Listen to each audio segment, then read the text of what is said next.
We've had a lot of illnesses in our family over the past 3 years. About 6 months ago, I was diagnosed with aplastic anemia, which is a life-threatening blood disease. I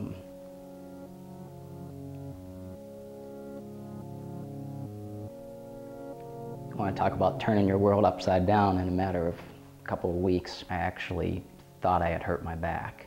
Went in to see the regular doctor, and he checked, did all his normal testing and said, something doesn't add up here. Let's just run a small panel of blood tests, and they came back abnormal. And so they needed to do a bone marrow biopsy. Honestly, at that point, I was kind of numb to all of it, and you get to the point where you're just like, okay, I just want to find out what it is. In my mind, I'm thinking, okay, he's going to say I have leukemia. And he said, you've been diagnosed with aplastic anemia. And the doctor says aplastic anemia, and Scott is like, phew, anemia. And I knew what it was. And so Scott turns to me in that initial meeting and says, well, at least it's not cancer. And I'm like, it's worse. I didn't understand that at that time, but I do now, that aplastic anemia is a life-threatening blood disease where my body isn't making enough platelets. That's one of the things, it's not making enough platelets to clot my blood. But the main problem with my disease is that my body's basically killing all of the good cells and not reproducing enough new good cells. There are many nights I wake up in the middle of the night, and 2 o'clock in the morning, you wake up and you pray that you're going to be there to see your kids graduate, walk your daughters down the aisle. And I just pray that I'm going to be around to see my wife for our 20th anniversary. At first, when Scott was diagnosed, I was really upset, and my mind wandered to all the what ifs. Like, what if he's not around to help me raise these kids? What if we spend the next few years just in the hospital all the time?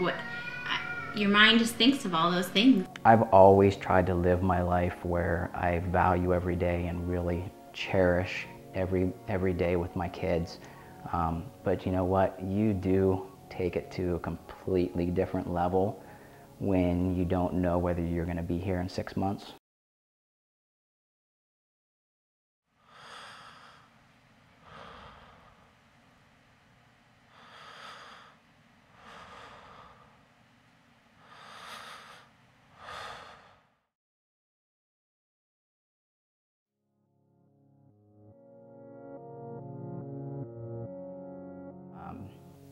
We believe full-heartedly that this is a blessing and not a curse.